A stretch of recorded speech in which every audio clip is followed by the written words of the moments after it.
Donc pour rappel, hein, Dominique Guéret donc de RICOP, Serge Lequéot de Solidaire 22 et puis la COP des masques, et puis de même que Fatih Bouarroua de l'Après-M, donc ont participé à cette rencontre mondiale, hein, donc dans différents ateliers. Et donc ce que nous proposons donc ce soir, c'est que c'est les trois qui nous font l'honneur de participer de nouveau à cette conférence. Donc, vont avoir donc un quart d'heure chacun pour faire une présentation. Donc, je propose que s'il n'y a pas de questions, qu'on passe à ces présentations. Donc, dans ce cas-là, on va commencer par donc Dominique Guéret, de RICOP. Dominique, à toi. Oui, bonsoir à tous. Merci de nous permettre d'échanger avec vous sur ces problématiques de coopératives et de coopératives de travailleurs. Voilà, moi, rapidement, RICOP est donc une coopérative, est une SIC, hein, Société coopérative d'intérêt collectif, qui a été créée il y a 2 ans et 1 mois exactement, ça pour faire rouler donc des trains sur le réseau national, le réseau ferré national, le RNF, hein, qui est encore en fonctionnement. Donc, nous travaillons avec SNCF Réseau pour faire rouler nos futurs trains. Voilà, l'idée de la création de cette coopérative a été le constat que il fallait qu'on renforce l'usage du ferroviaire pour une transition écologique, hein, sur nos territoires et plus particulièrement sur nos territoires ruraux ou la jonction entre des petites villes vers des métropoles qui manquait énormément, hein. Vous savez que donc, nous, en France, le réseau est très radial entre Paris et les grandes métropoles et il y a très peu de transversales. Fort de ce constat, quelques citoyens, dont quelques-uns qui étaient un peu férus de ferroviaire, ont décidé de créer cette coopérative. Donc c'est vraiment une initiative citoyenne en sorte. Et ça, c'est important dans l'idée de coopération, c'est de le faire ensemble et trouver une alternative quand on parlait tout à l'heure, au capitalisme néolibéral.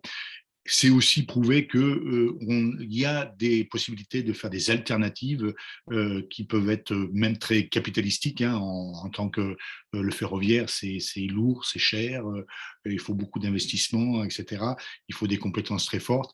Mais si on se met tous ensemble autour de la table, on peut arriver à faire de tels projets. Donc voilà, depuis donc maintenant 2 mois, nous avons une première ligne de fret qui circule entre la ville où est notre siège social à Figeac, dans le Lot, et Toulouse-Saint-Jory. Donc, il y a une navette par semaine qui fait le trajet avec des wagons de marchandises qui va évoluer à 2 jours par semaine pour arriver à une rotation de faire circuler ce train pendant 5 jours. Et le grand enjeu et le grand défi pour nous de 2022, c'est de faire rouler des trains, un service voyageur entre Bordeaux et Lyon sur la transversale du Massif central, ce en faisant 3 allers-retours par jour cette ligne future. Et ensuite, comme vous avez pu le voir dans la presse, il y a d'autres lignes qui sont prévues d'ici 2026. Hein, contrairement à ce qu'on peut lire des fois, tout ne sera pas ouvert en 2022, on n'a pas les moyens, mais ces lignes seront ouvertes au fur et à mesure de nos moyens financiers et aussi de trouver du matériel voyageur, parce que c'est pas quelque chose d'évident. Alors pour revenir sur l'idée de la coopérative de travailleurs, moi je viens du monde des SCOP, donc je connais bien, c'est la raison pour laquelle je suis rentré dans ce projet ferroviaire d'importance. Moi ça me semble important effectivement que les travailleurs soient au sein de la gouvernance de ce type d'entreprise. Et c'est bien le cas dans les SIC, hein, c'est d'ailleurs le premier collège, hein, qui doit être présent autour de la table. Et c'est une garantie aussi du bien-être des travailleurs dans cette entreprise. Voilà. D'autre part, aussi, on parlait tout à l'heure des plateformes très capitalisme et de le fait de faire travailler des gens sans statut, et que c'est une exploitation tout à fait horrible. Hein. Voilà. Nous, on fait évidemment attention à cela aussi, dans le sens où on a des partenaires avec nous pour les derniers kilomètres ou pour certaines livraisons. Eh bien, on travaille d'une certaine manière avec d'autres coopératives, hein, que ce soit des coopératives de vélo ou Mobicop, ou etc., ou Label Emmaüs. Voilà, ce type d'entreprises qui ont les mêmes valeurs que nous, des valeurs qu'on partage, des valeurs sur la qualité au travail, sur le salariat et sur le faire ensemble. On peut dire que ce type de coopérative, et mes collègues ne diront pas le contraire, vont d'une certaine façon vers un intérêt général, puisque le service public n'amène pas ce que souhaitent les citoyens sur les territoires. Bon, force est de constater que depuis 40 ans, nos petites lignes se délaissent. Ben voilà, ce sont les citoyens qui relèvent les manches pour faire ça. Oui, mais dans un intérêt général. Dans un intérêt aussi, il faut savoir que les SIC, il y a très peu de distribution des bénéfices. Alors, ces entreprises doivent faire du bénéfice, hein, bien entendu. Il y a très peu de distribution, elle est très contingentée. Et s'il y en a, il y a une majorité de ces bénéfices, hein, 57,5% exactement, qui se retournent au sein de l'entreprise, soit pour faire des réserves, soit aussi pour réinvestir. Et surtout, ces entreprises, en cas de coup dur, elles sont plus résistantes parce que justement, elles ont des réserves légales et statutaires qui leur permettent de résister à des coups durs. Hein, on le voit dans les analyses qui ont pu être faites après la crise de 2008 et la pandémie. Bien souvent, les coopératives sont plus résistantes parce qu'elles ont plus de réserves, donc plus de fonds propres. Il y a aussi autre chose qui me semble important dans le sens de ce type de coopératives et de SIC, hein, qui sont en train de vraiment d'évoluer énormément. Il y en a de plus en plus en France parce que c'est un super statut. Alors c'est un statut qui a 20 ans. On a fêté les 20 ans. On devait fêter les 20 ans en 2021. Bon, il y a eu, avec le Covid, ça se fera officiellement plutôt en 2022. Mais voilà, ce statut a été créé il y a 20 ans, en 2001. Pendant des années, il n'y avait que 500 SIC en France. Et depuis 2015, voilà, on est passé à plus de 1060, 1100, je crois, SIC, et ça va en évoluant. Pourquoi? Parce qu'il y a vraiment un réel levier d'aménagement du territoire, hein, qui existe avec ces coopératives, et de redynamisation des territoires, surtout des territoires ruraux. On le voit, nous, sur notre ligne Lyon-Bordeaux, la future ligne, nous avons énormément de collectivités, donc de communes, de communautés de communes, de départements même qui viennent au sociétariat de RACOP, car les collectivités, et ça c'est unique dans le monde, et ça c'est intéressant à voir, où une collectivité publique peut rentrer au capital d'une société privée. Et en France, c'est unique. Donc ça, c'est très intéressant parce que ça fait un levier, et les collectivités l'ont bien compris, elles rentrent au capital. Donc ce ne sont pas des subventions, qui est plus hein. C'est un jour, si elles ne sont plus d'accord avec la stratégie de l'entreprise, elles peuvent reprendre leur part sociale. Donc il n'y a pas de spoliation du citoyen et voilà, de celui qui est imposé. Non, ça, c'est un outil qui permet de développer le territoire. Et ça, c'est important d'avoir autour de la table donc nos salariés, les collectivités et les citoyens et personnes morales pour pouvoir amener la stratégie de ces entreprises.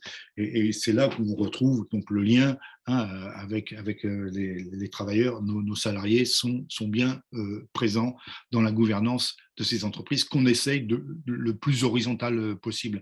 On a bien cet esprit coopératif d'éviter un système très pyramidal avec un grand patron en haut qui décide de tout, mais vraiment plus dans un système horizontal où chacun peut participer à cette vie coopérative. Donc, elle est déjà démocratique, hein, comme dans toutes les coopératives du monde, vous savez, avec une personne, une voix.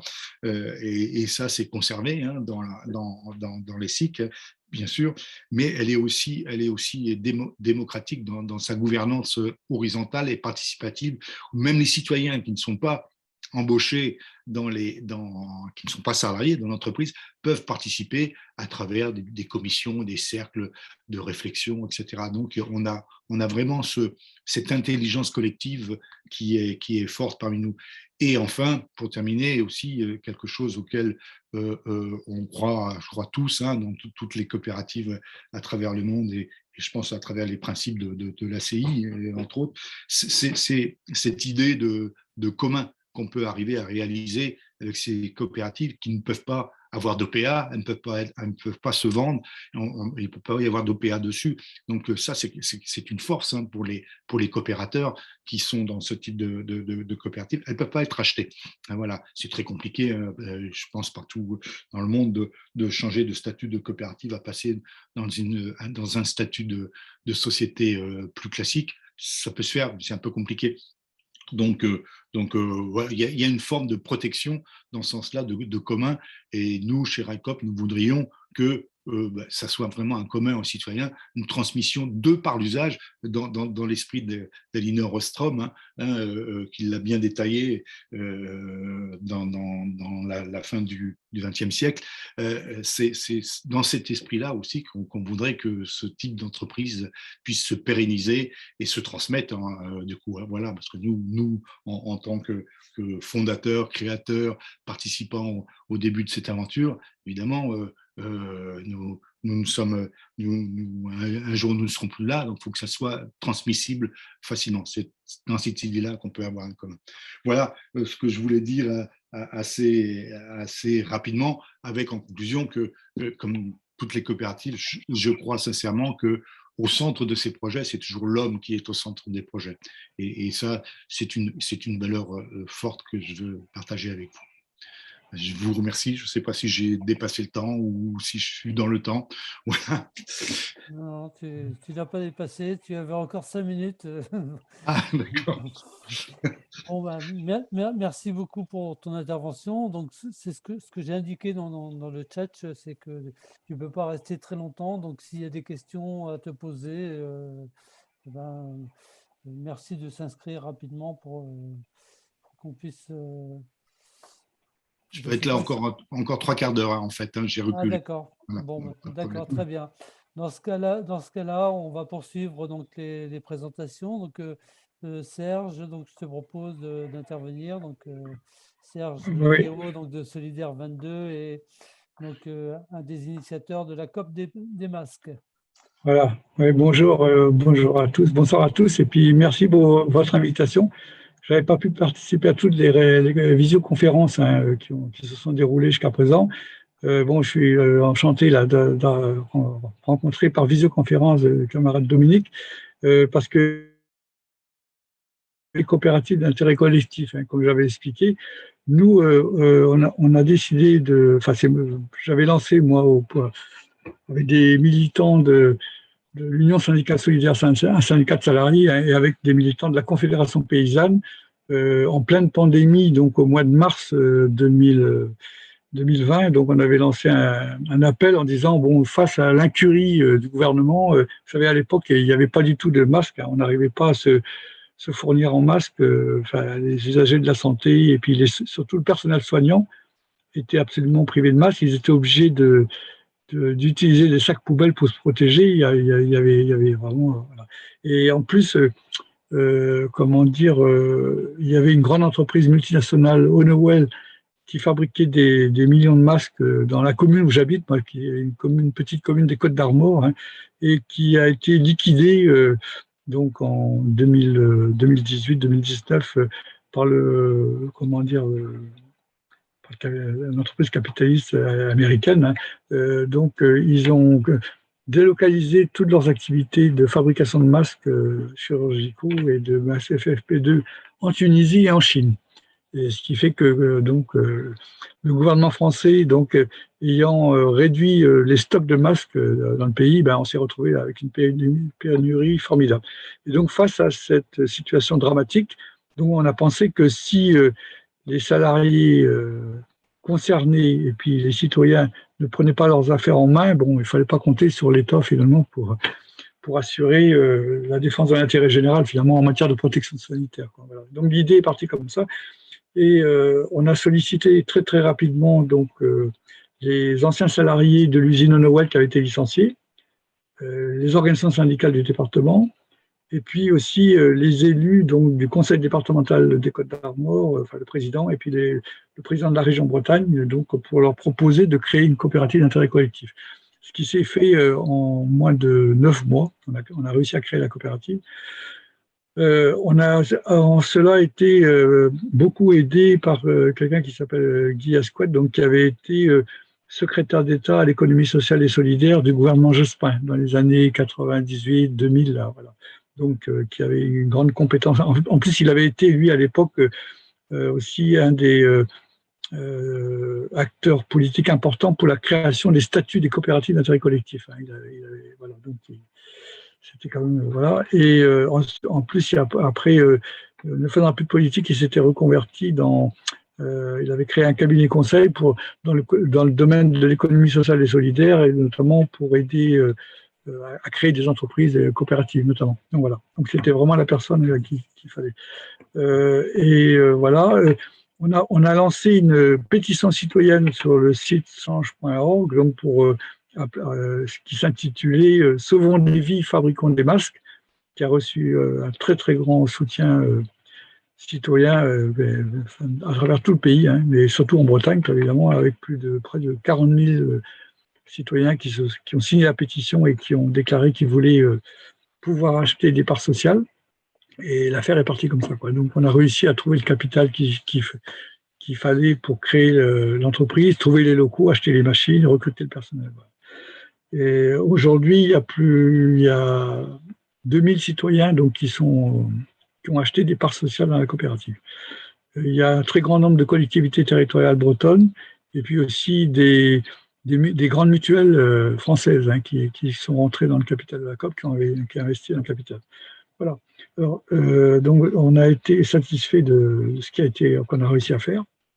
Mais ce qui s'est passé, c'est que très, très, très rapidement, on s'est aperçu que dans le monde néolibéral dans lequel se trouve plongée aujourd'hui la France et puis toute l'Union européenne, c'est-à-dire que les entreprises qui avaient besoin de masques sanitaires, et y compris les hôpitaux, enfin les différents acteurs, et même l'État français, ont continué à acheter des masques en Chine, donc à des commerçants qui faisaient de l'import-export avec la Chine, quoi. Et donc, notre coopérative s'est retrouvée, donc, alors qu'elle était en capacité de produire 45 millions de masques par an, avec des stocks extrêmement importants. Et donc, il y a 3-4 mois, il y a eu une situation vraiment dramatique hein, pour la coopérative, et on a même failli être en cessation de paiement, puis être obligé finalement de fermer la coopérative. Hein. Et donc, on a relancé un appel envers les citoyens, et donc à travers les réseaux sociaux, et puis voilà. Et on a été une nouvelle fois entendu, et il y a eu une très très forte mobilisation pour que les différents acteurs concernés achètent des masques. Voilà. Donc on a réussi à remettre la coopérative sur les rails, pour parler de rail COP, mais enfin on a réussi à sauver la coopérative, quoi. Et voilà. Donc il y a un article là, qui est paru dans un journal qui s'appelle Mediapart, qui est sorti vendredi dernier et qui explique un peu bien la situation. Donc je pense qu'on pourra peut-être le diffuser hein, parce qu'il est très éclairant, quoi. Alors moi ce que je voudrais dire, c'est que dans le mouvement syndical en ce moment, parce que je suis militant de l'Union syndicale solidaire dans les Côtes-d'Armor et puis en Bretagne, mais je siège aussi au Conseil économique et social et environnemental au niveau national. Donc voilà, je rencontre beaucoup de gens et je discute beaucoup de la chance que peuvent être les coopératives, notamment les coopératives d'intérêt collectif, pour finalement supplier aux carences de l'État et du marché. Finalement, c'est un outil qui s'avère extrêmement performant, et notamment dans tout ce qui est du domaine de l'économie liée aux énergies renouvelables. On s'aperçoit que la plupart du temps, tous les projets qui sont portés par des coopératives d'intérêt collectif, eh ben, non seulement arrivent à se développer, mais en plus, ça permet aussi qu'il y ait une plus grande acceptabilité par les populations, pour l'implantation de ces nouveaux outils de production industrielle, quoi.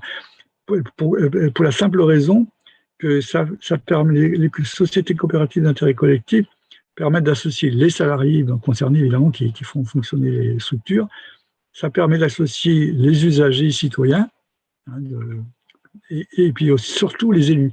Et donc, du coup, il y a une maîtrise souvent du projet de A à Z, et ça permet que la population soit associée d'une manière avec le maximum de transparence. Parce que dès lors qu'on laisse les entreprises capitalistiques s'implanter dans ces secteurs, évidemment, l'intérêt général, ils n'en ont rien à faire. Le seul but qu'ils ont, c'est de faire du profit. Donc, et souvent, c'est au mépris, finalement, de l'intérêt des populations locales, quoi. Mais par contre, le grand débat, je voulais le dire pour conclure mon intervention, c'est que, si vous voulez, par exemple, ce qu'a fait RICOP, finalement, c'était très bien pour suppléer aux véritables carences qui existent aujourd'hui en matière d'aménagement du territoire, parce que l'État français, et puis surtout tous les États même européens, au nom de la règle de la concurrence libre et non faussée, de l'ouverture des marchés dans toutes les activités humaines, que ce soit surtout les services publics de réseau, que ce soit les télécoms, les transports, la poste, ainsi de suite, ont été donc ont été totalement libéralisés, et que donc aujourd'hui, l'intérêt général, les services rendus aux usagers ne sont plus rendus, et que finalement, ce sont les coopératives d'intérêt collectif qui peuvent essayer de suppléer aux carences de l'État. Mais le débat évidemment qu'on a, notamment dans nos syndicats, nous on est très implantés à la SNCF, hein, avec le syndicat qui s'appelle Sudrail, qui est le deuxième syndicat du secteur. Ben, c'est-à-dire que, en gros, ce sont les règles néolibérales qui sont appliquées actuellement en Europe, finalement, qui ont mis par terre ce qui aurait dû être des grands services publics, notamment du rail en Europe, qui auraient dû être assurés par les États, quoi, hein, voilà. Donc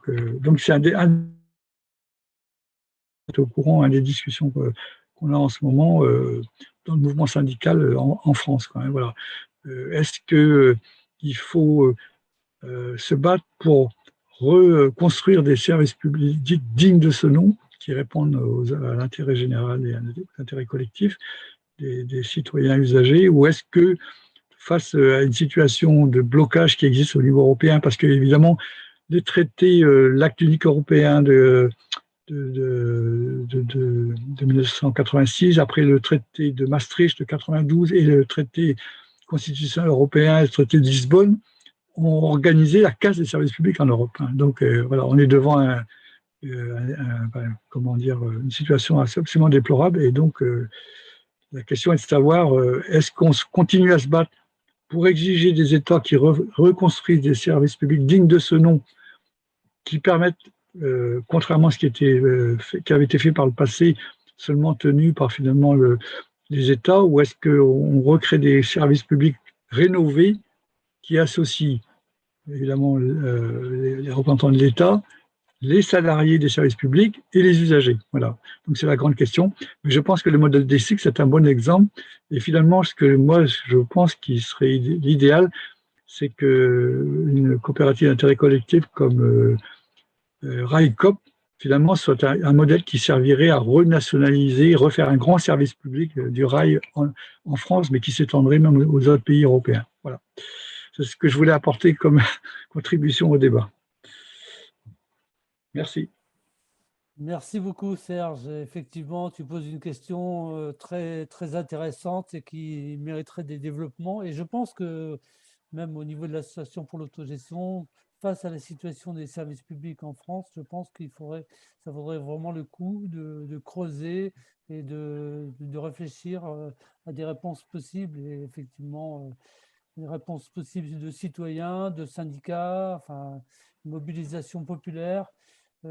Et effectivement, ça me paraît très important puisque depuis 20 ans ou 30 ans même, on voit une dégradation quand même des services publics sous les injonctions des directives européennes, mais qui sont tout à fait acceptées par nos dirigeants. Donc, Ouais. voilà, c'est une question importante qu'il faudrait Ouais.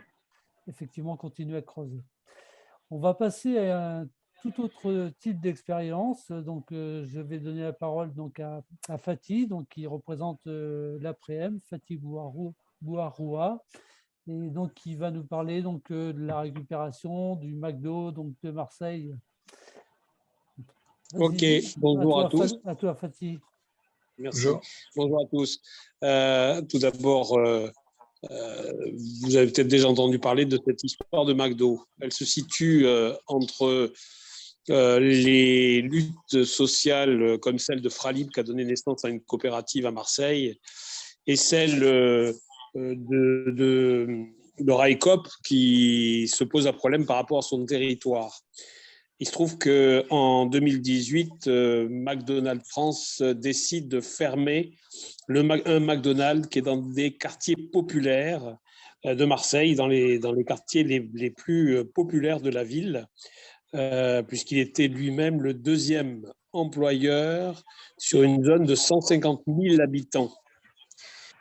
C'est des zones, c'est des ZUP dans lesquelles les salariés, les gens sont, je crois que le taux de chômage est à 38%, ce qui est assez énorme dans cette ville et dans ce pays.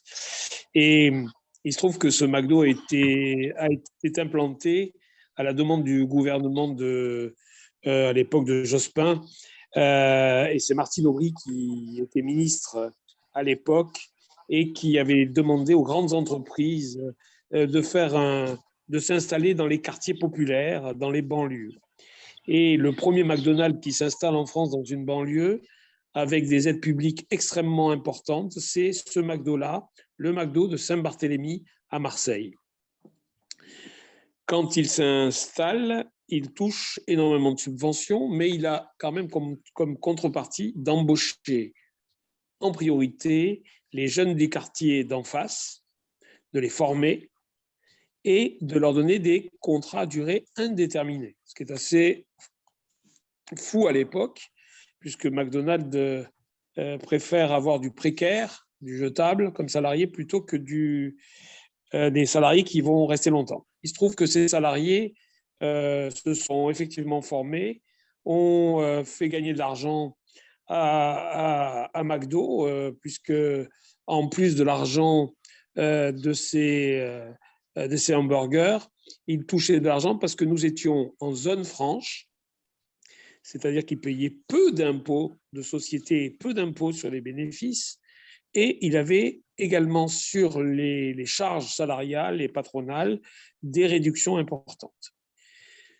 Tout ça a duré de 92 jusqu'au milieu des années 2010.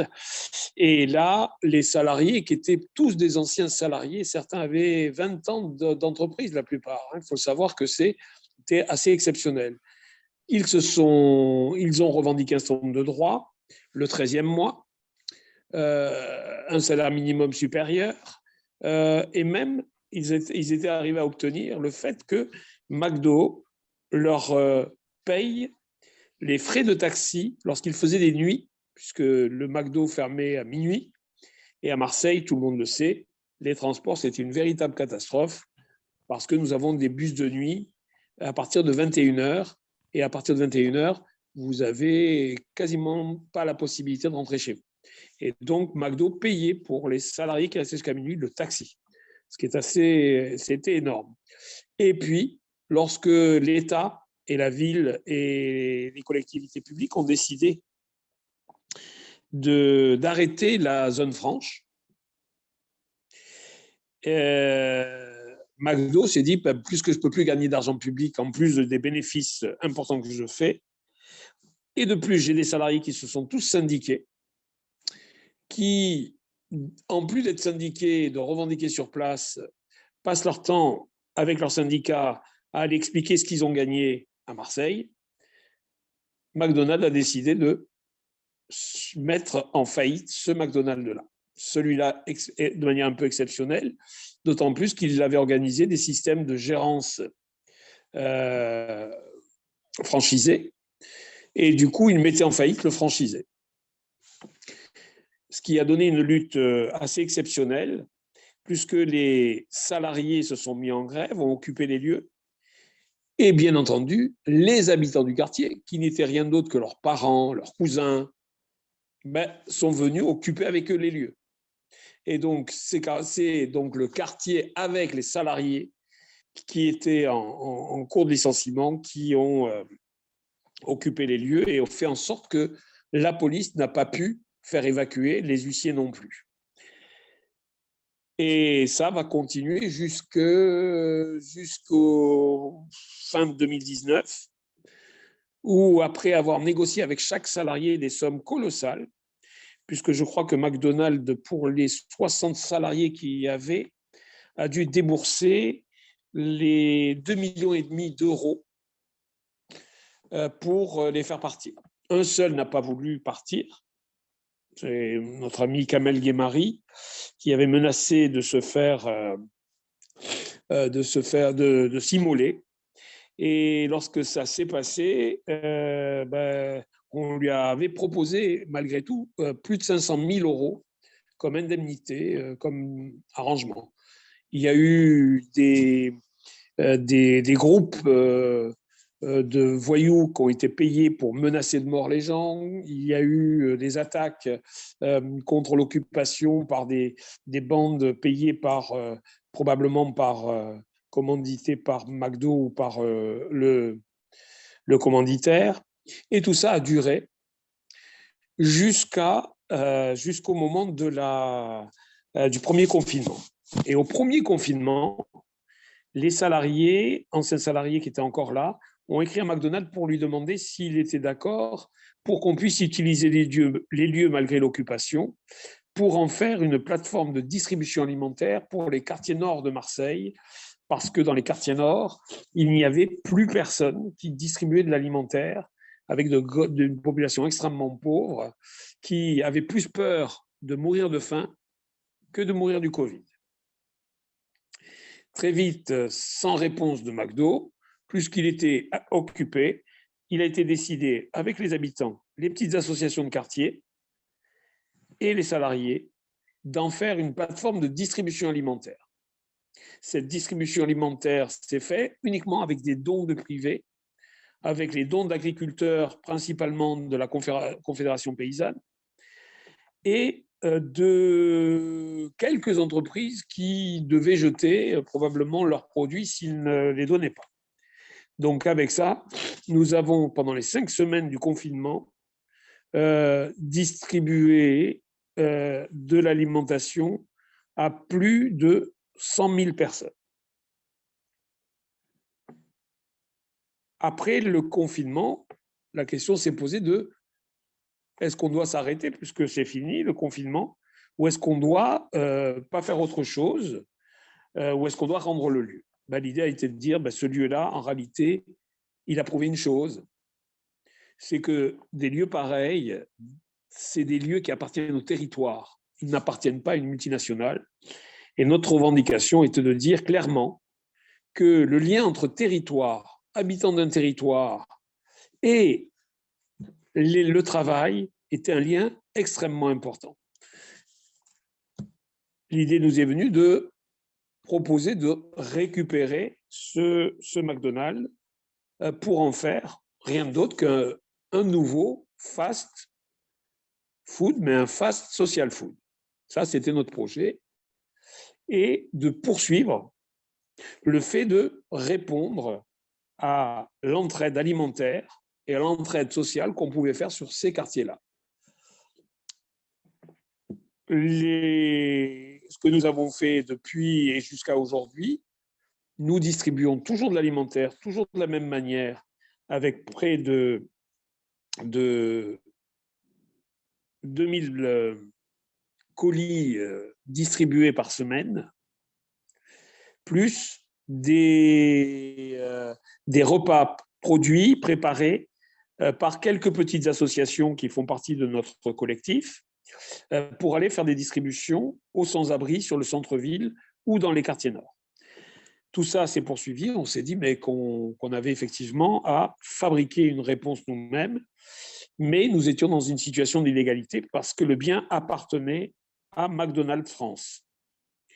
à partir de là, nous nous sommes dit qu'il fallait d'abord devenir collectivement propriétaire du bien, de l'outil de travail.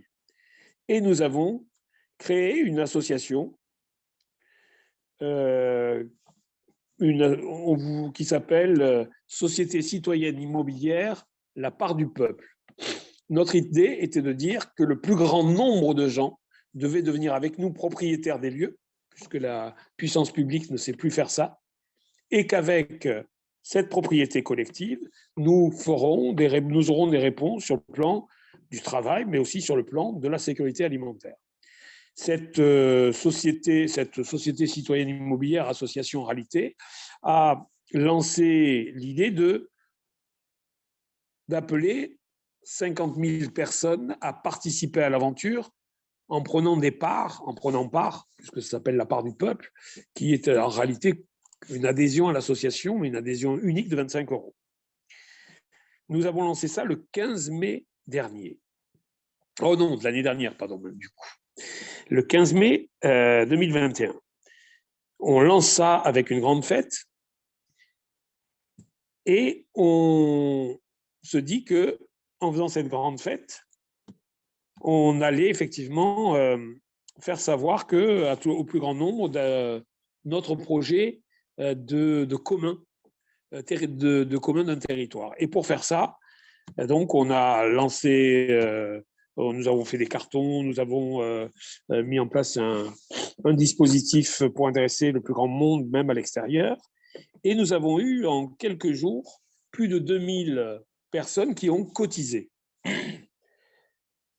Mais c'était sans compter que la ville de Marseille, qui était désormais gouvernée par une coalition de gauche, s'est proposé de racheter les bâtiments pour en faire effectivement un lieu d'économie sociale. Ce qui a fait que notre projet d'acquisition n'a pas pu aller à son terme, puisque nous en sommes aujourd'hui encore à un peu plus de 3000 personnes qui ont cotisé, parce que nous, la cotisation, c'était pour acheter les bâtiments, mais pour 650 000 €, mais également acheter le matériel et avoir une dotation pour démarrer un fast social food. La mairie a acheté, on est encore à ce jour en négociation pour le bail, puisqu'elle voulait nous faire payer une somme qui nous paraissait énorme et qu'on avait l'air d'avoir été considérés comme des commerçants, comme des gens qui allaient faire des bénéfices et qu'il fallait peut-être taxer. Et notre projet, donc, maintenant, à ce jour, sur lequel nous travaillons et qui devrait enfin se réaliser, se concrétiser réellement le 1er mai prochain. Première chose, c'est de sortir les distributions alimentaires du fast-food lui-même, le restaurant lui-même, pour le mettre à l'extérieur sur les terrains, sur le parking, avec un village d'insertion qu'on appelle le lieu, qui veut dire rien d'autre que les locaux d'initiatives d'entraide urbaines, et dans lequel nous continuerons à faire les distributions alimentaires et les livraisons, puisque nous pensons qu'il faut arrêter de faire des queues dans lesquelles viennent, comme pour les soupes populaires, et que nous puissions amener à ceux qui ont du mal à marcher, ceux qui sont fatigués, les plus fragiles, de leur livrer des repas ou leur livrer des colis avec une autre association qu'on est en train de créer qui s'appelle Uber Solidaire. Uber voulant dire, attention, union bienveillante d'entraide pour les repas solidaires. C'était un clin d'œil toujours de détournement des multinationales et du grand capital. Et donc, actuellement, nous avons d'ores et déjà acquis un grand conteneur frigorifique qui devrait être posé dans la semaine sur le parking, plus 2 dans 2 autres containers pour y mettre le sec. Donc, on est en cours de mise en place de l'entraide, c'est-à-dire de la distribution de repas, mais également du travail sur les soins et du travail sur un projet que notre volonté de garantir la sécurité alimentaire dans les quartiers populaires. L'autre chose, c'est le restaurant. Pour le restaurant, nous allons être un fast-food tout à fait normatif dans sa forme, c'est-à-dire un lieu de montage des hamburgers, avec des hamburgers que nous allons fabriquer avec des valeurs qui sont les nôtres. La première valeur, c'est de rembaucher avant tout les anciens salariés qui sont restés sur le carreau. C'est d'ailleurs eux qui sont les membres fondateurs et donc indéboulonnables de l'association La Part du Peuple. Deuxièmement, nous allons embaucher les bénévoles précaires qui sont des habitants du quartier et qui n'ont pas de travail et qui ont fait la distribution alimentaire avec nous d'abord, pour qu'ils puissent enfin aussi être soulagés pour leur avenir, parce que être dans la précarité et dans l'entraide à la fois, c'est un petit peu compliqué pour eux. Et puis, nous allons aussi faire en sorte, pour être social jusqu'au bout, c'est de faire en sorte que les repas qui seront payés dans ce fast social food, pour nos adhérents bien sûr, seront en fonction des ressources des personnes et non en fonction du prix de revient. Et pour ce faire, tous les adhérents devront venir apporter de l'aide bénévole entre une demi-journée et une journée par mois. Ce qui fait que leur seront conférés des prix pas particuliers, puisque nous aurons une masse salariale extrêmement faible, et donc de moitié, et donc la différence va nous permettre de faire des prix un peu exceptionnels. Donc pour tous ceux qui sont avec des ressources égales à 0, sans papier, en difficulté, eux et leurs familles pourront manger 2 fois par semaine dans le fast social food gratuitement. Toutes les familles étant au RSA et adhérentes pourront manger 2 fois par semaine, tous les membres de cette famille, à 2,50 € le menu, etc. Donc ça, c'est notre volonté de montrer que même par ce biais d'un dispositif extrêmement capitalistique, parce que un McDonald's, ça rapporte énormément d'argent. Je vous rappelle que McDonald's France, uniquement en France, fait des bénéfices de 5 milliards en France pour l'ensemble de ces McDo. Donc, ce qui est en réalité un McDonald's rapporte énormément. Et nous, on dit que si ça rapporte énormément, on peut effectivement trouver modifier les paradigmes des rapports sociaux et des rapports à la bouffe et au restaurant. Nous aurons aussi une dernière chose, c'est que nous ne souhaitons pas acheter à l'agroalimentaire et aux distributeurs de McDo lui-même, puisque eux-mêmes sont des multinationales qui participent à la malbouffe.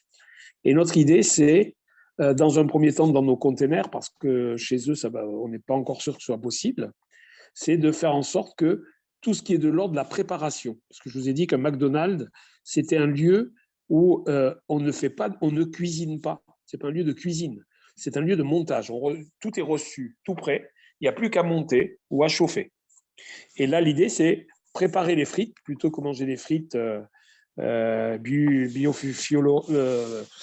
qui sont presque chimiques, qui sont calibrées. C'est de faire préparer par des bénévoles, notamment tous ceux qui viennent pour les colis alimentaires, leur proposer de nous préparer les frites, les salades, les gâteaux, etc., pour que ceux qui vont préparer ça pourraient demain recevoir des vacations pour ce travail-là, sachant que c'est nous qui leur apportons la matière première. Et par rapport à cette vacation, les vacations vont permettre surtout, seront calculées en fonction de la limite à ne pas remettre en cause l'aide sociale qu'ils peuvent avoir. Donc, on est en train de réfléchir à un logiciel pour calculer s'ils sont, parce que la plupart sont avec des minima sociaux, comment ne pas remettre en cause leurs minima sociaux en les faisant travailler un petit peu à participer au projet. Voilà grosso modo nos projets actuels. Et nous sommes aujourd'hui à l'orée de commencer, puisque ce samedi, nous avons notre assemblée générale. Nous attendons encore le bail pour pouvoir enfin déposer des demandes pour avoir du matériel complémentaire. Et nous devrions ouvrir, peut-être pas de manière complète, mais au moins par les drives, le restaurant le 1er mai, après avoir bien sûr manifesté sur la Canebière. Voilà, je ne sais pas si j'étais complet, mais c'est vrai que… Alors, juste sur les structures, vous avez dû entendre parler de plusieurs associations. Alors, notre choix, c'est que, dans un terme que je ne connais pas encore, c'est que l'ensemble de ces structures intègrent une société coopérative d'intérêt collectif, parce qu'il nous semble effectivement que nous sommes dans des formes où nous sommes dans le développement d'un territoire. Nous sommes entre l'entraide, la création d'emplois, mais aussi dans l'animation de nos quartiers. Et pour nous, ça ressemble tout à fait à ce que pourraient devenir et ce que sont déjà pour un certain nombre d'entre elles, les sociétés coopératives d'intérêt collectif. Donc voilà grosso modo ce que je peux vous dire de où nous en sommes. Si vous avez des questions, je suis à votre disposition.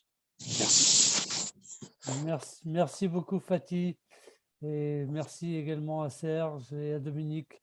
Donc on a un petit temps de débat avant de passer à la troisième partie. Donc s'il y a des questions, il y en avait une de Janine concernant le rôle des citoyens sociétaires dans la gouvernance de la COP des masques. Donc je ne sais pas si Serge, tu peux apporter un élément de réponse.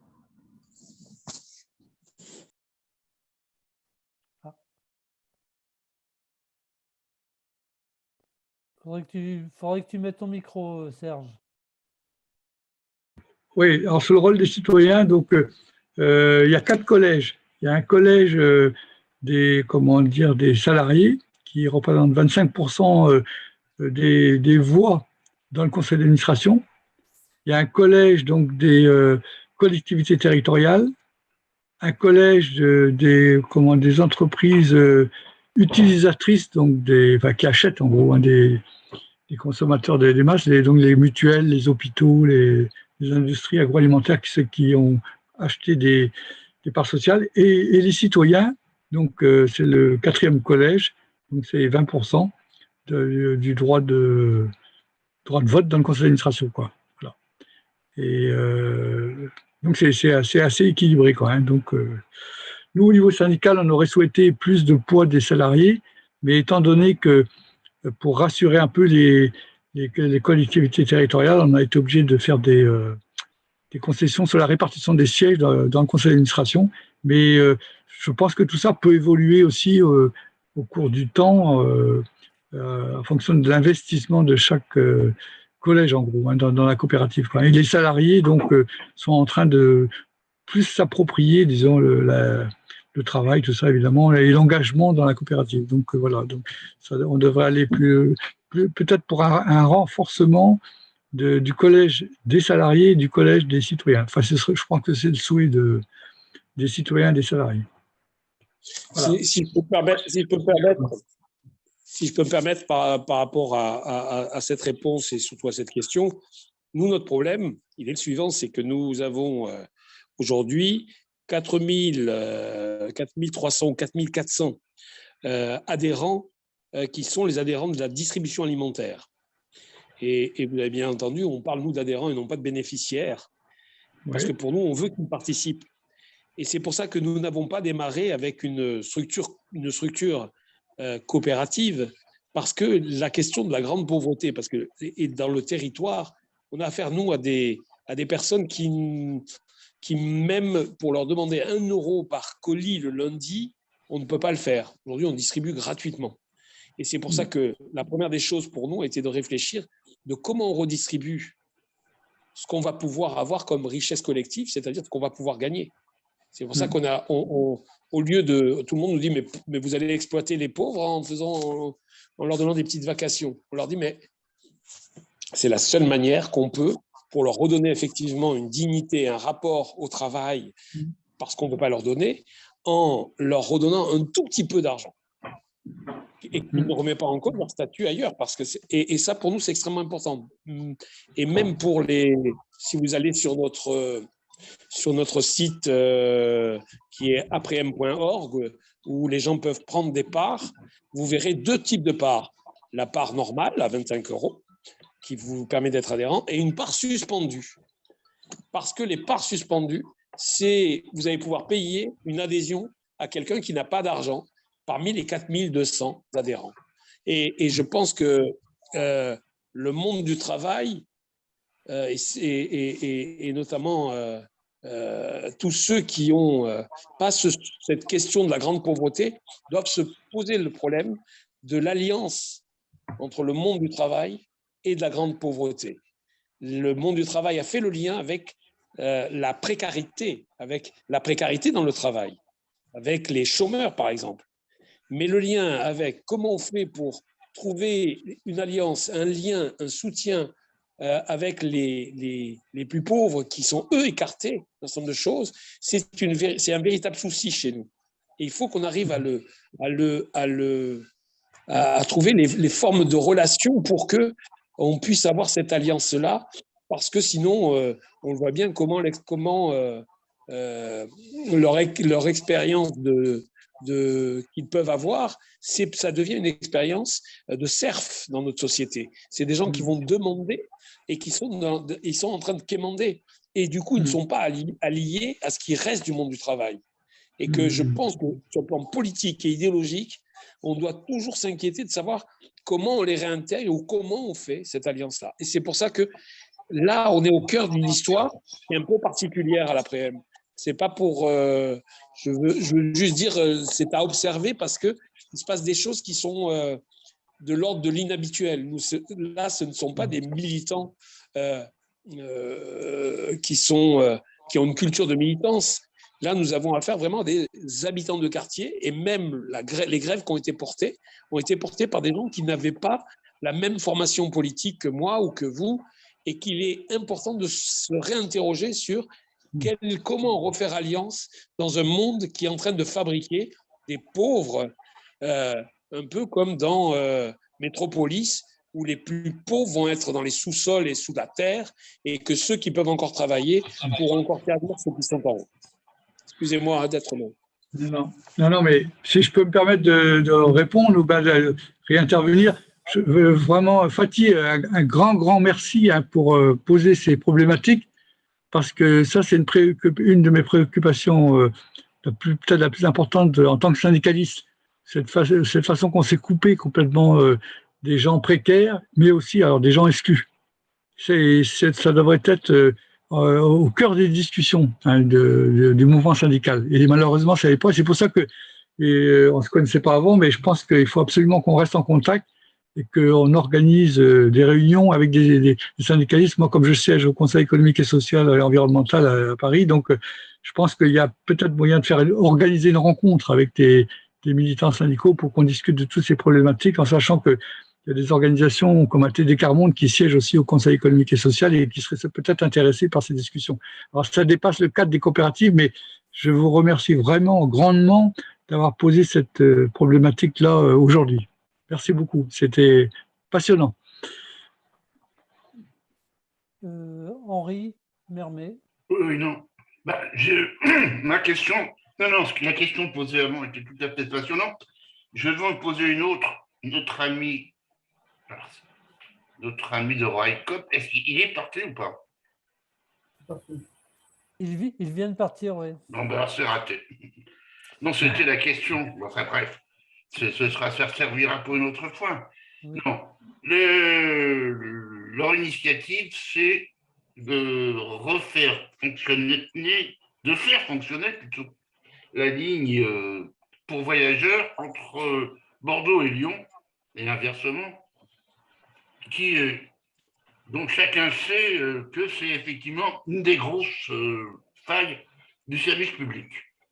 Et j'ai vu que si Sud Rail suivait leur aventure de façon favorable, il n'en était pas moins, ça n'était pas la même chose de la CGT.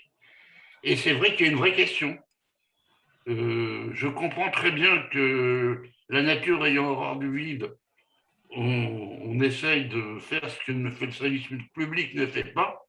Il n'en demeure pas moins que cette ligne-là, qui est une ligne d'intérêt général, aurait dû être celle du service public. Et c'est une question. Je n'ai aucune interrogation et aucune critique, mais non, il n'en demeure pas moins qu'il y a une vraie question sur ce sujet. Ouais. Oui, si je peux encore réintervenir, oui, c'est dommage que Dominique a été obligé de nous quitter, parce que je pense qu'il faut vraiment qu'on ait une discussion absolument approfondie sur ces questions-là. Parce que dans Sudrail, alors moi je ne suis pas de Sudrail, je suis de Sud-PTT, donc puis de Solidaire, hein, donc, mais que Sudrail fait partie de Solidaire aussi, mais c'est des discussions qu'on a en ce moment. Et moi je comprends très bien la position de Sudrail, qui, comme la CGT, est quand même critique par rapport aux coopératives d'intérêt collectif de RailCoop, parce qu'ils ont une vision, disons, assez globale de ce que devrait être un vrai service public de rail, hein, au niveau national et européen. Donc, ils continuent à défendre cette position-là, et ils ont bien raison, quoi. Et moi, ce que je leur dis quand je discute avec eux, je leur dis, c'est vrai que, comme tu l'as très bien dit, hein, la nature ayant horreur du vide, face aux politiques déplorables qui sont menées au niveau du service public en Europe, et ben finalement, il y a un sursaut citoyen pour pallier aux carences qui sont tellement évidentes, quoi. Voilà. Parce que ce qu'il faut comprendre, c'est que depuis 20 ou 30 ans, tous les gouvernements en France se sont acharnés pour casser les services publics, les démanteler, les fracturer. Ben voilà. Et la plupart du temps, ils ont mis à leur tête donc des hauts dirigeants qui avaient la haine du service public. Ils étaient en mission pour casser l'outil. J'ai très bien connu ça à la Poste, à la France Télécom. Il fallait rétrocéder des parts de marché de services publics, de réseaux, de transport, de télécommunications et postales, au secteur privé marchand. Et donc, les gens qui ont été nommés à la tête de ces établissements publics, ils n'étaient pas là pour les développer, mais là, ils étaient là pour les casser. Et donc, c'est pour ça qu'aujourd'hui, la SNCF ne fait aucune proposition pour répondre aux attentes des usagers. Ce que fait RailCoop, il répond à un besoin des usagers que la SNCF refuse de faire, quoi. Et parce que les dirigeants, ils ont été mis en place pas pour développer la SNCF, pas pour la rendre performante en matière de service public rendu aux usagers, mais simplement pour casser l'outil et puis laisser la place au privé. Voilà. Mais c'est dommage que Dominique n'a pas pu rester avec nous, mais il faudra peut-être qu'on recontinue le débat, parce que je pense que c'est pas possible pour RailCoop, disons, il faut s'appuyer sur les organisations syndicales qui sont bien implantées à la SNCF. Il y a évidemment des intérêts communs à défendre, mais il faut que ça se fasse dans la transparence et puis en toute sérénité, parce qu'il y a un vrai débat politique, quoi. Voilà. Moi, pour conclure, je dirais que pour moi, un vrai service public devrait fonctionner un peu comme une coopérative d'intérêt collectif, mais devrait couvrir l'ensemble du territoire national et même voire européen, de façon à faire une véritable péréquation et une égalité de traitement des usagers. Voilà. Et donc la coopérative d'intérêt collectif, elle n'est pas parfaite, mais elle essaye de faire ça. Voilà. Merci Serge. Avant de donner la parole à Patrick, juste un commentaire. Effectivement, c'est un peu l'ambition de l'association pour l'autogestion qui existe maintenant depuis 10 ans, plus de 10 ans, 11 ans. C'est effectivement de susciter des débats et faire en sorte que nous, on essaie de faire connaître un peu les expériences, les mettre en réseau, ça nous paraît essentiel. On a essayé après, en 2011-2012, quand il y a eu des récupérations d'entreprises qui avaient été fermées par les multinationales après la crise de 2008-2009. Et on a soutenu un certain nombre d'expériences, y compris, donc, il y a eu la première rencontre européenne de l'économie des travailleurs dans les locaux de l'usine Fralib. Bon, mais on n'a pas pu maintenir une activité, enfin, les entreprises ont été récupérées, elles se sont constituées en coopérative, mais on n'a pas réussi à faire fonctionner un réseau de l'économie des travailleurs en France. Et c'est un peu notre objectif et notre souhait, parce que on pense que ça s'inscrit, y compris dans le cadre un peu du réseau international qui existe, qui est divers dans les expériences et qui pose tout un tas de questions sur les politiques publiques, quelle alternative au démantèlement des services publics et autres. Je m'arrête là, je passe la parole à Patrick. Merci. De toute façon, sur cette question-là, je pense que l'association autogestion devra organiser un débat. Je pense que Serge, on pourrait trouver des partenaires entre ICOP, d'autres syndicalistes, Sudrail, y compris la CGT. Moi, je n'ai pas de souci avec ça. Peut-être qu'au premier trimestre de cette année, il faut absolument qu'on ait cette discussion. Bon, je ne vais pas donner mon opinion sur ces discussions parce que ça sera trop long. Juste une question pour Fatih. Bon, comme toujours, comme la dernière fois, lors de la rencontre internationale, je trouve ça vraiment formidable le travail que vous faites à Marseille. C'est vraiment une grande source d'inspiration et de réflexion. Ça me pose des questions. Beaucoup de questions qui me travaillent dans le cerveau.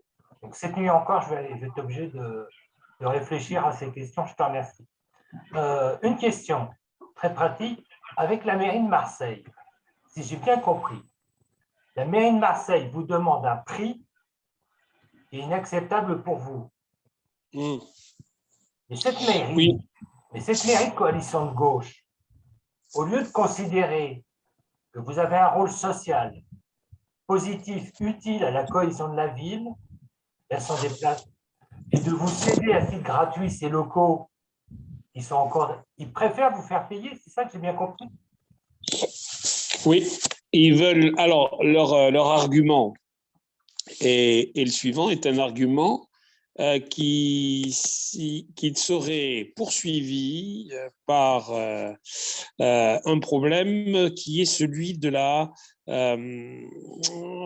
comment on appelle ça, la Chambre régionale des comptes, qui ne pourrait pas comprendre que on ne fasse pas payer des biens qu'une collectivité a achetés hors de l'intérêt général, puisqu'il n'y a pas eu donc comme un bien privé de la collectivité, et donc ce bien privé doit être rentabilisé en bon père de famille. Ça, c'est leur argument. Notre argument est de dire, vous avez probablement raison d'un point de vue juridique et politique traditionnel, mais si nous reprenons l'histoire, vous avez peur des critiques politiques qui diraient que vous avez mis en place pour des habitants, par des habitants, une structure sociale qui ne va rien vous coûter à terme et qui avait même pour ambition d'acheter le bien.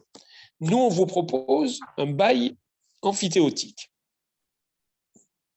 Voilà. Bail amphithéotique avec ou un crédit bail à 7 ans.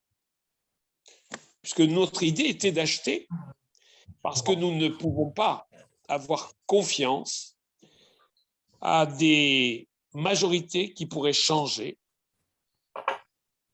Parce que si demain, vous avez la droite qui passe ou l'extrême droite, c'est des éventualités de plus en plus possibles, il est clair que le bail sera interrompu le jour même de leur élection.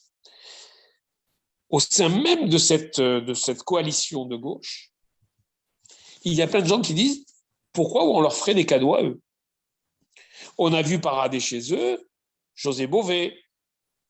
Donc, il y a un problème politique qui se pose à notre égard. Parce que nous ne représentons pas ce que représente une certaine gauche. Nous représentons des projets d'alternatives sociales et politiques. Nous avons, leur problème, c'est que nous représentons un rapport de force par notre existence. Et personne ne s'y trompe. Nous avons pendant tout le confinement, nous sommes sortis, distribués de l'alimentaire, Moi, j'ai fait 4500 km dans la ville pendant les 5 semaines. Jamais la police ne nous a inquiétés. Jamais. On ne nous a pas coupé l'eau. Nous ne payons ni eau, nous avons payé ni eau, ni l'électricité jusqu'à maintenant. Et la ville, là, nous avons dit que qu'on retournerait dans la clandestinité, tant pis, on n'est pas. Et ils reviennent en disant, bon, on va essayer de retrouver une solution. Mais nous sommes bien dans quelque chose où leur problème, c'est le risque politique que nous représentons. Et c'est pour ça que je pense qu'il faut que nous consolidions notre argumentaire et notre vision politique. Si je parle de l'alliance avec les plus pauvres, c'est que malgré le mépris qu'ils pouvaient avoir aux plus pauvres, le fait que nous les représentions, le fait que nous soyons à leur côté, le fait que nous faisons sans le vouloir, et pas sans le savoir, de l'éducation populaire, de la conscientisation qui permet une certaine émancipation, je crois qu'il y a là derrière une vraie force. Nous l'aurions fait qu'avec des syndicalistes ou qu'avec les salariés, nous n'aurions pas cette force. Notre force nous vient de ça. Alors, au début, notre force nous venait du fait que nous étions David contre Goliath. Nous étions contre une des plus grandes multinationales et ça a impressionné beaucoup de monde. Et donc, on avait un vrai soutien politique. À partir du moment où McDo a vendu, le soutien a diminué. Mais comme nous avons continué à distribuer de l'alimentaire, à faire en sorte que ceux qui les distribuent sont aussi les gens de ces quartiers-là, ça a modifié complètement notre rapport de force. Il s'est renforcé. Je ne sais pas si je m'explique bien, Patrick, mais c'est pour ça que j'insiste sur comment on fait cette alliance du monde du travail et du monde de l'entraide. Et nous ne parlons pas, nous, de solidarité. On parle d'entraide. Parce que notre idée, c'est d'expliquer et ça fait un peu caritatif, mais ce n'est pas notre intention, le mot entraide est notre mot principal. C'est pour ça que le lieu va s'appeler le lieu de l'entraide, d'entraide urbaine. On essaye effectivement de faire ce mouvement-là, mais je pense que c'est une vraie question qu'on doit se poser. Je pense que Serge l'a très bien dit. Cette question du rapport avec de l'évolution, de l'analyse des situations politiques des populations dans le cadre syndical doit se faire. Elle a dû se faire, mais elle n'est pas en pratique aujourd'hui. Ah. Juste une question technique. Tu as parlé du site de l'APREM et d'adhérer à l'association. N'importe qui, moi j'habite Paris. Tu peux, oui. Tu vas sur adhérer à titre pour vous soutenir. Non, mais même pour y participer. Voilà. Le site s'appelle. Tu vas sur aprem.org. Peut-être tu peux le mettre dans le chat, l'adresse. aprem.org. Et donc on peut adhérer. Tu peux adhérer et si tu adhères, tu seras invité aux assemblées générales et tu recevras les courriers. Très bien. D'informations. Et tu pourras participer au débat si tu prends part au débat. Oui, bien sûr. La dernière question, c'est est-ce que nous, sur le site pour l'autogestion, le site de l'association autogestion, on peut faire un relais pour que les gens adhèrent, connaissent, etc. Ça ne vous pose pas de problème? Non, aucun problème. Et je vous enverrai une documentation comme tu l'avais demandé. Ça, c'est très bien, très bien. Et comme ça, on publiera et les gens, parce qu'on pourra faire un mailing, on a plusieurs milliers de destinataires de nos mailings, on pourra faire connaître l'association et que les gens adhèrent. Voilà. La parole à Serge. Oui, ce que je voulais dire, c'était par rapport à la position des élus de Marseille. Je pense que ce qu'il faut leur dire aux élus, et il faut un peu les contraindre de le faire, c'est qu'ils dénoncent les règles des marchés publics imposées par l'Union européenne. C'est-à-dire qu'ils ont raison de dire que si ils favorisent une entreprise qui fait du commerce, toute autre entreprise pourrait aller devant la Cour de justice européenne pour faire condamner la collectivité territoriale qui aurait faussé la concurrence libre et non faussée, fameux article 3 du traité de Lisbonne, qui est délétère. Mais aujourd'hui, je pense que c'est ce qu'il faut faire, c'est que vous savez qu'il y a des grandes discussions au niveau de l'Europe. Il y a une convention de l'Europe Même Macron a été jusqu'à dire qu'il était prêt à demander une révision du traité de Maastricht sur les règles des 3% et des 60% d'endettement, là, des règles très, très rigides. Je pense qu'il faut aujourd'hui politiquement enfoncer la porte. Il faut exiger des élus qui prennent position pour dire qu'il y a des règles qui doivent être changées au niveau des traités européens. On a une fenêtre possible. Et donc, il faut prendre au mot les élus et leur dire vous avez raison, il y a des problèmes, mais il faut mettre les pieds dans le plat. Et c'est vrai qu'il faut même leur dire qu'il faut aller jusqu'au risque de la condamnation, de se faire condamner par la Cour de justice pour avoir enfreint aux règles de la concurrence libre non faussée, qui est tellement délétère pour l'intérêt général et pour les peuples européens.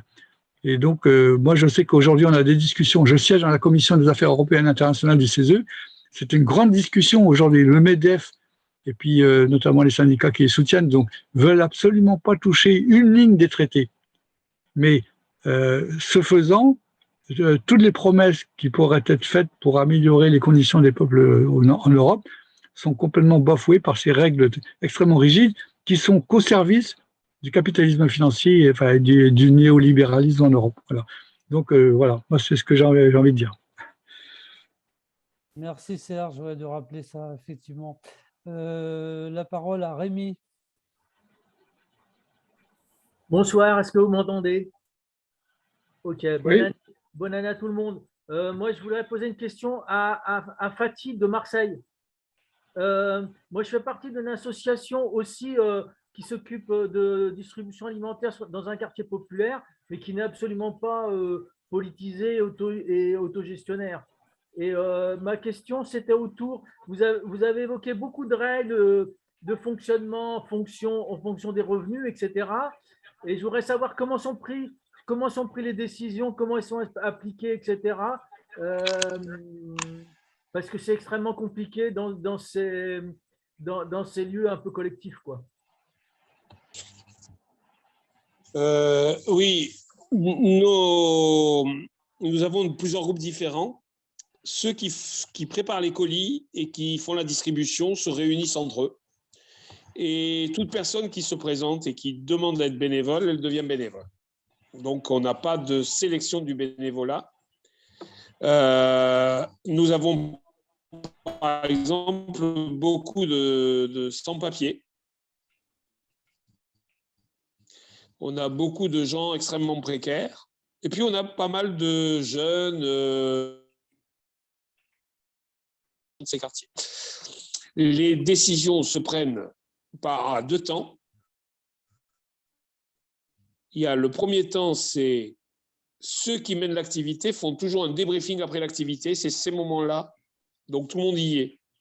Et le deuxième temps, c'est un temps hebdomadaire ou mensuel en fonction des besoins pour redonner l'information de où on en est de tous les projets. Et ensuite, c'est là où s'élaborent les décisions plus générales qui doivent être malgré tout validées officiellement par le bureau de la part du peuple, qui est l'association qui aurait dû devenir propriétaire, mais qui sera propriétaire du matériel et qui aura les baux.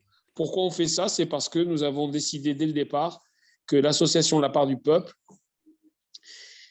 était l'émanation, en réalité, de cette idée qu'il faut que ce soit l'outil des travailleurs revienne aux travailleurs. Et comme ce restaurant doit revenir en première décision à ceux qui y ont travaillé pendant 20 ans. Je sais que c'est assez bizarre, mais c'est des choix qui ont été faits localement, parce que ceux qui ont travaillé les premiers là-dessus, ce sont des syndicalistes. Donc voilà un petit peu. Donc on n'a pas beaucoup de gens nous disent mais on ne voit pas vos réunions, vos comptes rendus, mais beaucoup de choses se passent dans les débriefings de chaque groupe de travail. Il y a ceux qui s'occupent de faire la collecte, de faire les livraisons et de récupérer. Il y a ce groupe-là, c'est un groupe. Il y a un autre groupe sur la distribution alimentaire. Et il y a un groupe qui s'occupe des adhésions, de s'occuper de la gestion des adhérents, puisque toutes les personnes ont une carte d'adhérent, par exemple, où il y a marqué adhérent. Et on insiste sur ça parce qu'on veut que les gens comprennent qu'ils peuvent également être bénévoles et en même temps être aidés. Et que ça s'appelle l'entraide. Alors, on n'appelle pas ça, c'est des formes de gouvernance qui sont empiriques. Hein. On les a pas. On va vers la SCIC à terme. On a fait le choix des associations quand on a pu. Je rappelle qu'on n'est pas encore sorti totalement de l'illégalité. Hein. Nous sommes encore des squatteurs à cette heure où je vous parle. Et nous n'avons aucune subvention publique à ce jour. Pas un centime public. Et pas un centime de fondation privée. Puisque toutes les fondations nous demandaient notre adresse. Et donc, du coup, nous sommes encore dans l'illégalité en partie. Nous sommes en train d'en sortir. Et nous avons commencé à mettre en place les structures qui sont celles qui sont le plus facilement comprises par les habitants, que sont les associations. Donc voilà, je sais que c'est un peu complexe, mais